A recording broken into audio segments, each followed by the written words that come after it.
The highway stretches before us, winding through the oncoming mountains like a trail leading to a new life. At least that's what I expect. I glance at my mother, gnawing at her lower lip, her hands gripping the steering wheel as if the harder she digs, the slower we'll get to our destination.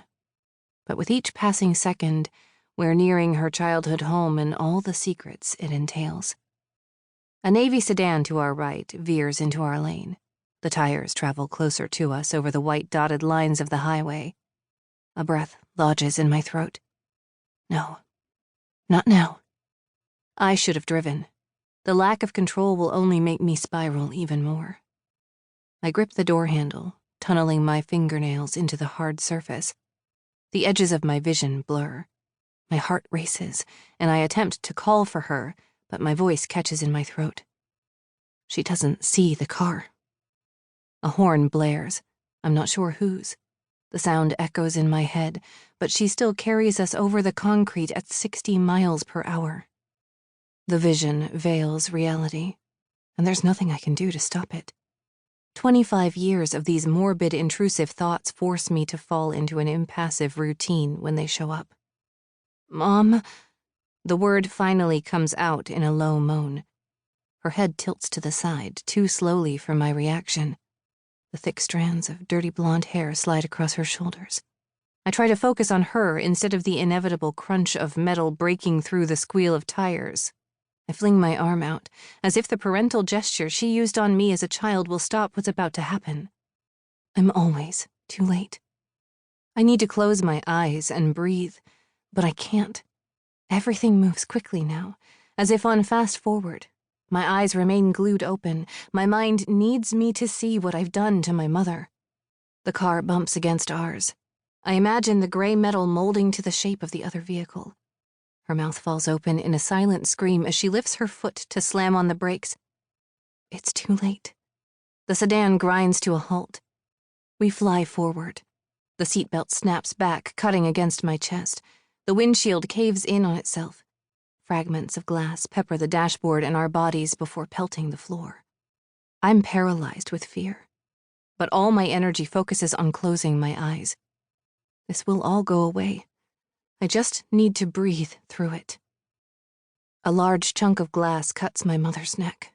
Thick burgundy liquid pools from the gash. The violence isn't new, and it's not the first time I've watched her die. I grit my teeth and inhale a sharp breath before closing my eyes. The image of her impending death disappears. 5. The number blinks in my vision, replacing the wretched curse haunting me. 4. My breathing howls in my head, removing the sounds of the accident and my mother's wailing. 3. Another breath. The air filling my lungs burns, but it's a welcome relief. 2.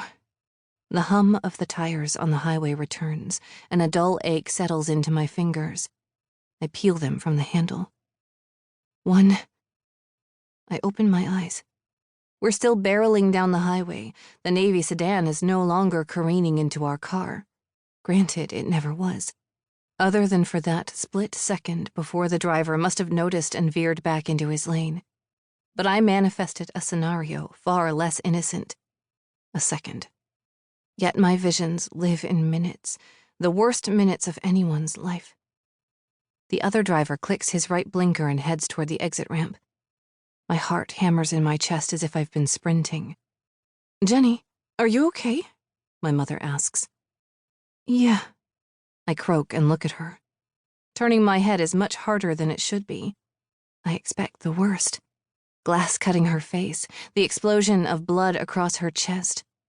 There's nothing to worry about. It's all in my head.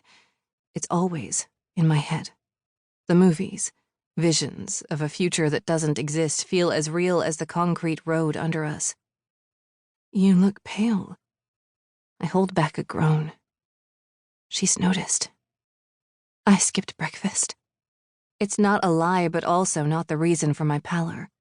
"If you can wait, there's food off our exit. It's another half hour." "That's fine." I try to keep my voice even. Burdening her with my tendencies only makes her worry. As far as she knows, I grew out of my visions years ago. My coping mechanisms don't always hide them well.